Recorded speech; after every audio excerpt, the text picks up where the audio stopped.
Okay, सो हमने बेटा previous class में बात की थी एडजॉइंट के बारे में।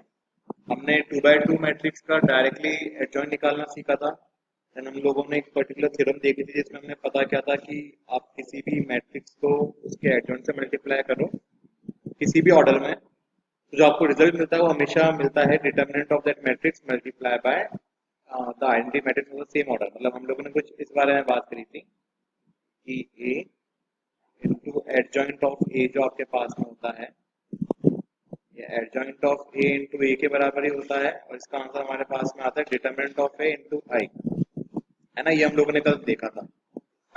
हम लोगों ने बेटा 2x2 के मैट्रिक्स का एडजॉइंट निकालना सीखा था, डायरेक्ट मेथड, एकदम डायरेक्टली, बिना किसी कैलकुलेशन के। ठीक है, बट आज हम लोग बेसिकली पढ़ने वाले हैं मैट्रिक्स के बारे में एक और चीज, वो क्या है ध्यान से देखना कि डिटरमिनेंट वैल्यू के बिहाफ पे है ना, आपके मैट्रिक्स जो होते हैं ना, स्क्वायर मैट्रिक्स, वो दो टाइप के होते हैं बेटा। वो कौन कौन से हमने ध्यान से देखना। ठीक है, so on the basis of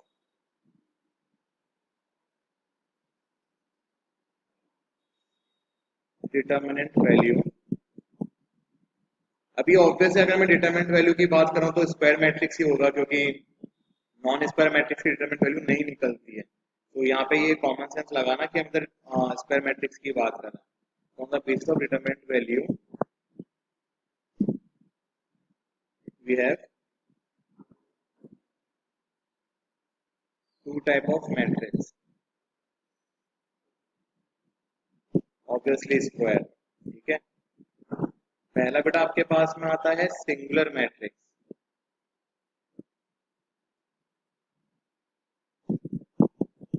और दूसरा आपके पास में आता है नॉन सिंगुलर मैट्रिक्स।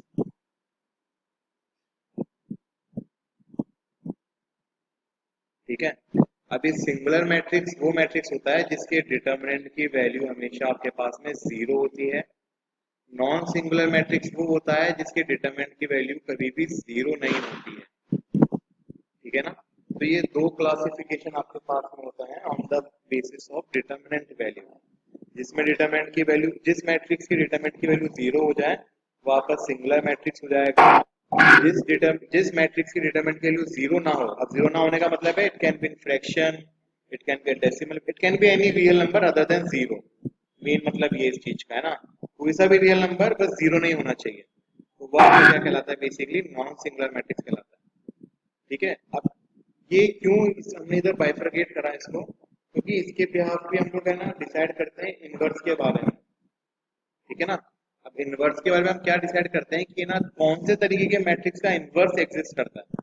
तो मैं आपको बता दूं कि है ना, जो हमारे पास में नॉन सिंगुलर मैट्रिक्स होते हैं ना, सिर्फ इन्हीं मैट्रिक्स का इनवर्स एग्जिस्ट करता है, क्योंकि हमारे पास में एक फॉर्मूला निकल के आएगा थोड़ी देर बाद में, हम लोग फॉर्मूला पढ़ेंगे। मैं पहले बता रहा हूँ, बट अपन इसको पूरा और अच्छे डिटेल में देखेंगे कि किसी भी मैट्रिक्स का जब आपको इनवर्स निकालना होता है, जैसे कि आपको पता अपन एलिमेंट्री ऑपरेशन में भी निकालते थे, यूनिकनेस होती है ना हर इनवर्स की। इसका बड़ा सिंपल सा फॉर्मूला होता है, one upon determinant of A into adjoint of A, है ना। तो this is the formula for finding inverse of any square matrix if it exist.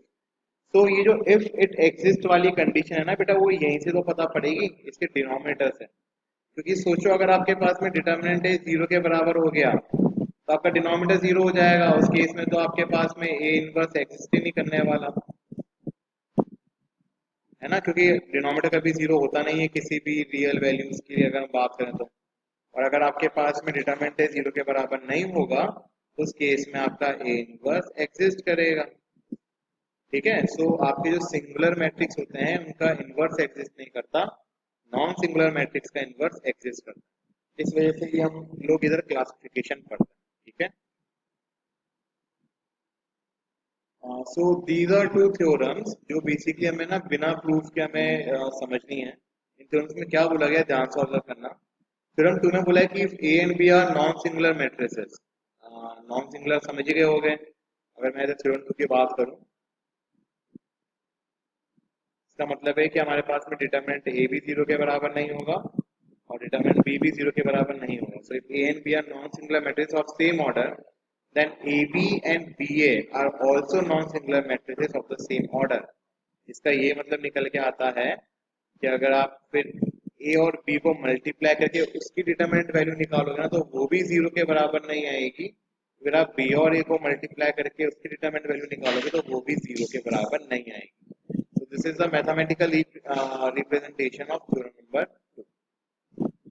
ठीक है, तो थ्योरम 3 का रिप्रेजेंटेशन देखते हैं, उसमें क्या बोला गया है, ध्यान से ऑब्जर्व करना। यहाँ आपको बोला है कि ना the determinant of the product of matrices is equal to the product of their respective determinant. ये तो बहुत सिंपल सी चीज हो गई हमारे सामने समझने के लिए। अगर आपने दो मैट्रिक्स को आपने मल्टीप्लाई करा फिर उसका डिटरमिनेंट निकाला तो ये डायरेक्टली आपके पास में इक्वल होता है उनके इंडिविजुअल डिटरमिनेंट की वैल्यूज के प्रोडक्ट के। ठीक है ना। सो ये भी बहुत क्रूशियल रिजल्ट होता है आगे के क्वेश्चन के लिए, आपके पास में ये यूज आएगा आगे, ध्यान रखना। तो ये दोनों रिजल्ट अच्छे से बेटा समझना, ये आपके काम आएंगे आगे। ठीक है, तो ये अपन एक थ्योरम देखते हैं इसकी। ये आर डी शर्मा में आपको मिल जाएगी ना, इसकी स्टेटमेंट वगैरह आपको सब आर डी शर्मा में मिलेंगे। एनसीईआरटी में इतनी डिटेलिंग्स नहीं है, बट इसके लिए थोड़े से आपको रिजल्ट पता होने चाहिए। जैसे आपके ये थ्योरम है that let A be an non singular matrix square matrix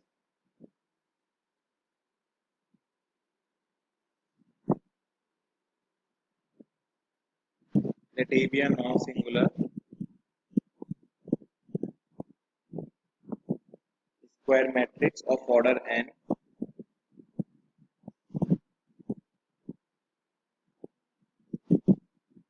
then determinant of adjoint of A is equal to determinant A की power n minus 1। बट इसका प्रूफ देखना कि कैसे होता है, और इसका तो बहुत सिंपल सा प्रूफ है। इसके आगे आगे अपन जब इनवर्स के बारे में बातें करेंगे ना तो वहां पे और भी अच्छे अच्छे रिजल्ट हमारे सामने आएंगे। अबे ना हम लोगों ने कल की क्लास में ऑलरेडी एक प्रूफ देखा ही था, हमने ये पढ़ा था, और अभी हमने जस्ट अभी भी उसी लिखी थी, ये आपके सामने ये रही है ना। हमने यहाँ पे देखा था कि किसी भी मैट्रिक्स को अगर हम उसके एडजॉइंट से मल्टीप्लाई करते हैं तो हमें रिजल्ट में मिलता है उस मैट्रिक्स का डिटरमिनेंट इनटू आई। एंड अभी अभी हमने थ्योरम नंबर 2 देखी थी कि ना जब आप दो मैट्रिक्स के प्रोडक्ट का डिटरमिनेंट निकालते हो वो उनके इंडिविजुअल डिटरमिनेंट्स के प्रोडक्ट के इक्वल होता है, राइट। तो अगर मैं दोनों तरफ डिटरमिनेंट वैल्यू ले लूँ, टेक डिटरमिनेंट वैल्यू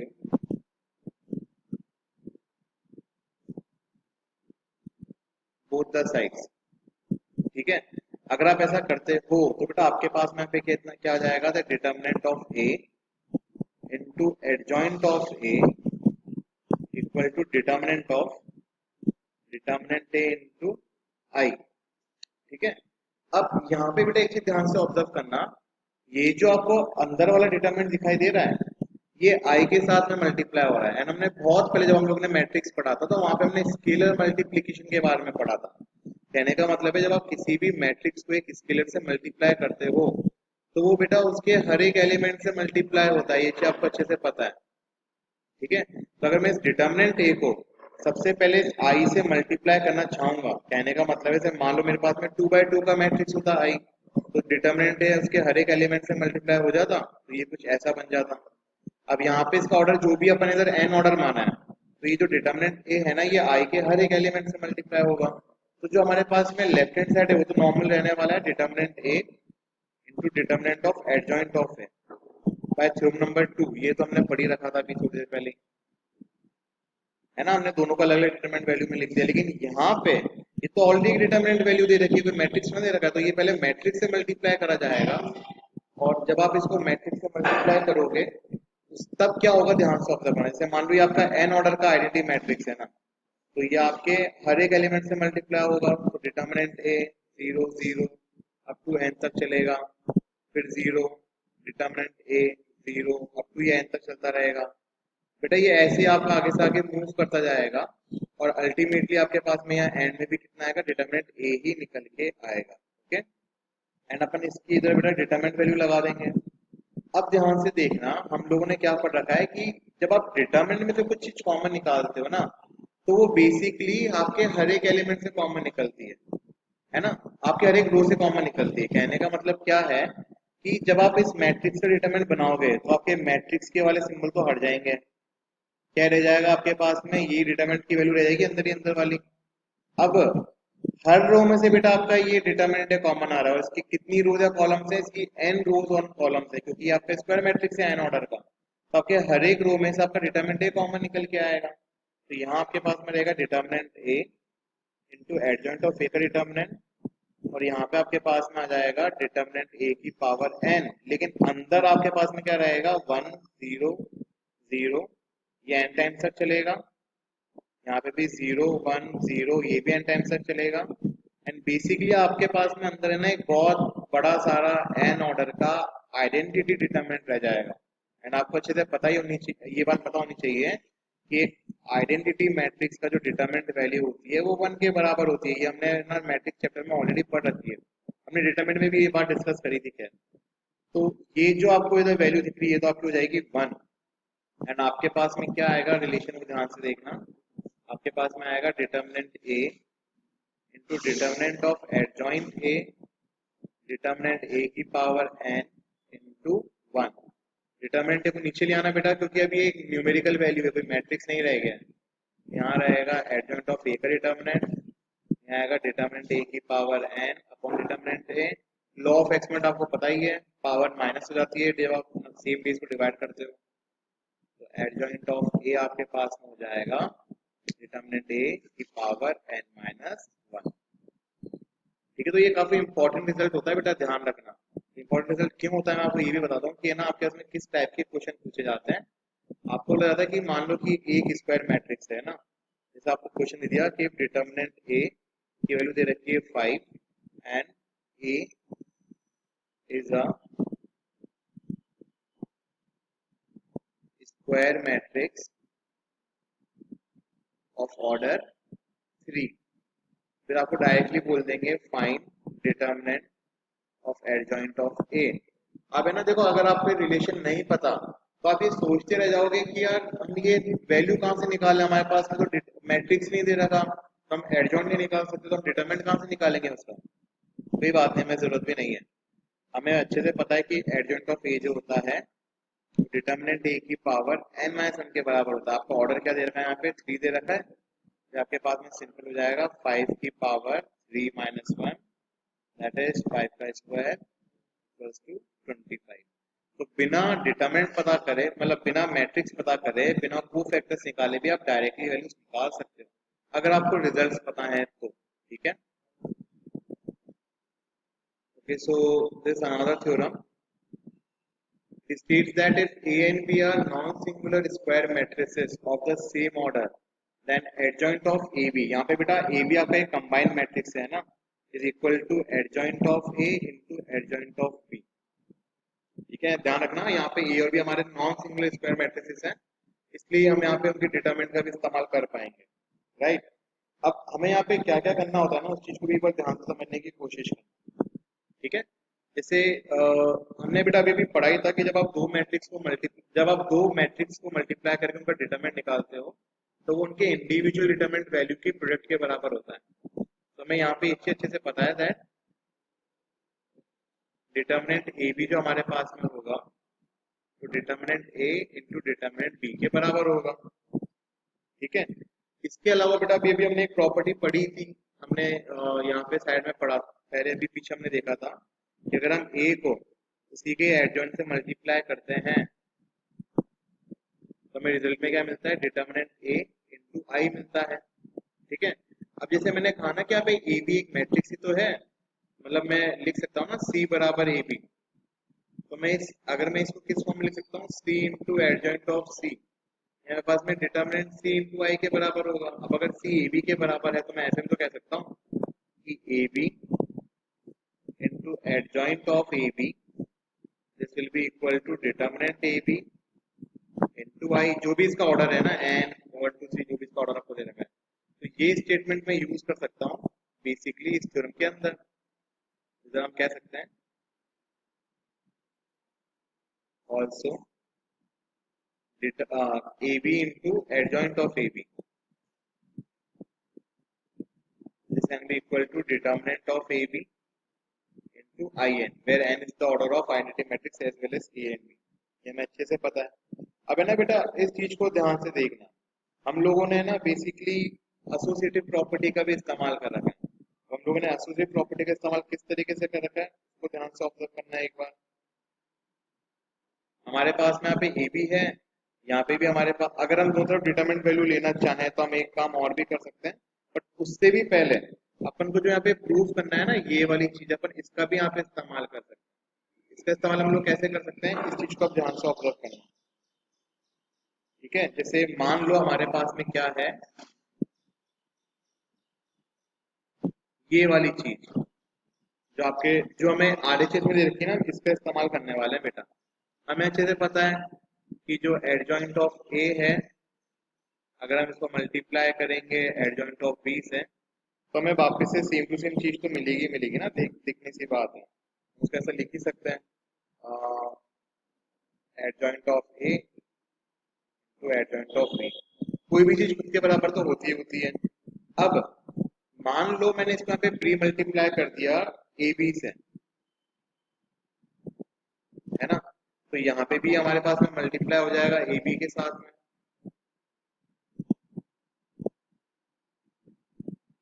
अब बेटा मैं जो भी वर्क करूंगा ना, मैं इसके ऊपर करूंगा, मैं इस चीज को आगे सिंप्लीफाई करने की कोशिश करूंगा। आप सब लोगों ने ना एसोसिएटिव प्रॉपर्टी जरूर पढ़ रखी है, तो अगर आपने एसोसिएटिव प्रॉपर्टी पढ़ रखी है तो हमें अच्छे से पता है कि we can interchange these two values. तो हमारे पास में हो जाएगा ए भी, तो ऐसा कैसे रहेगा, ये हमारे पास में बन जाएगा adjoint of B into adjoint of है, राइट।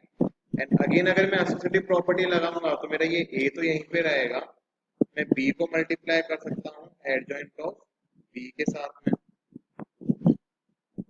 ध्यान से देखना इसको, है ना, और ये एडजॉइंट ऑफ यहीं पे रहेगा। अब बेटा b into adjoint of b, तो आई थिंक हमारे पास में किसके बराबर आता है, डिटर्मिनेंट b। आप यहाँ पे ऑब्जर्व कर सकते हो, आपके पास में किसके बराबर आएगा, determinant b into I n, और यहाँ पे क्या रहेगा आपके पास में, एडजॉइंट ऑफ a रहने वाला है। ठीक है, अब अगर अपन दोबारा से यहाँ पे बेटा प्रॉपर्टी लगाएं एसोसिएटिव वाली, तो डिटर्मिनेंट एक नंबर है ना, और आई एन तो आपका आइडेंटिटी मैट्रिक्स है, तो डिटर्मिनेंट बी को तो जहाँ भेजना हो भेज दो, फर्क पड़ता भी नहीं है। लेकिन इस एडजॉइंट ऑफ ए को इस तरफ लिया, तो आपका हो जाएगा A into adjoint of A, determinant भी यहीं पे रहेगा, ये आई एन भी यहीं पे रहेगा। अब बेटा again A into adjoint of A किसके बराबर होगा हमारे पास में, इसके बराबर आएगा, तो ये भी आपका क्या बन जाएगा, डिटर्मिनेंट है, यहाँ पे भी आई एन आएगा, डिटर्मिनेंट भी, यहाँ पे भी आई एन आएगा। बेटा वन को वन से मल्टीप्लाई करने में फर्क नहीं पड़ता, हमें अच्छे से पता है, अगर आप आई डॉट आई निकालोगे तो आपको आई स्क्वायर नहीं मिलेगा, आपको आई ही मिलेगा, है ना, ये हमें अच्छे से पता है। तो ultimately what we will get here, मैं नेक्स्ट पेज पे लिख देता हूँ। हमारे पास में आया कि determinant A B into adjoint of A into adjoint of B, ये हमारे पास में आ गया determinant A into determinant B into I N.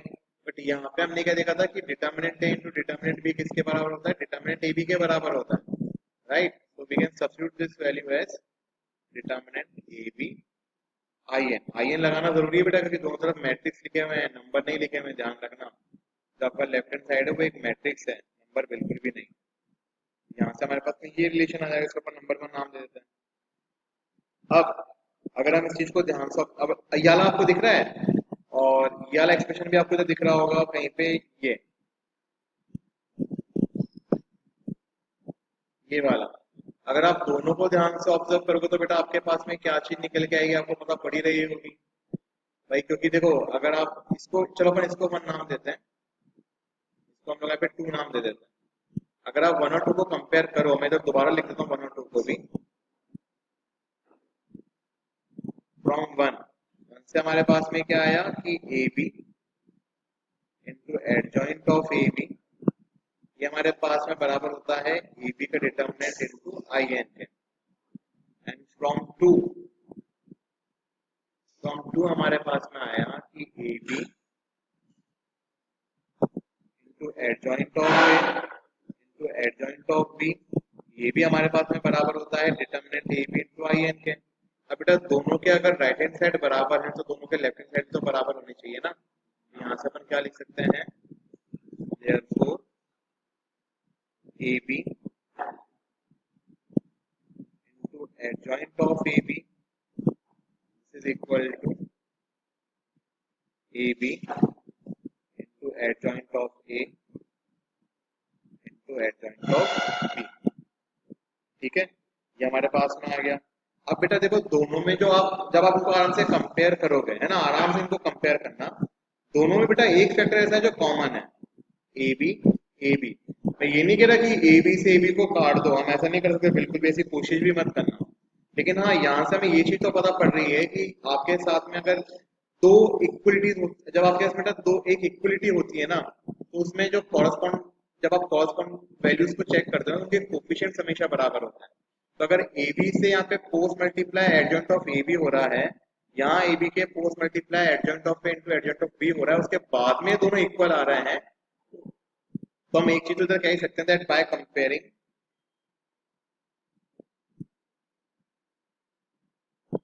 we can say that adjoint of AB will be equal to adjoint of A into adjoint of B, और ये हमको prove करना था, बेसिकली बात ऐसी है। ठीक है, इस चीज का ध्यान रखना। दूसरा तरीका इसको समझने का कि ये कैसे बराबर आया, मैं आपको वो भी समझा देता हूँ। इसके एक तरीका और होता है, उसको भी ध्यान से देखना। अब देखो, हम लोगों ने बेटा जब एलिमेंट्री ऑपरेशंस पढ़े थे ना, तब जब हम लोगों ने इन्वर्स निकालना सीखा था, तो हमने एक चीज अच्छे से सीखी थी कि a इंटू ए इनवर्स आपके पास में i के बराबर होता है, राइट।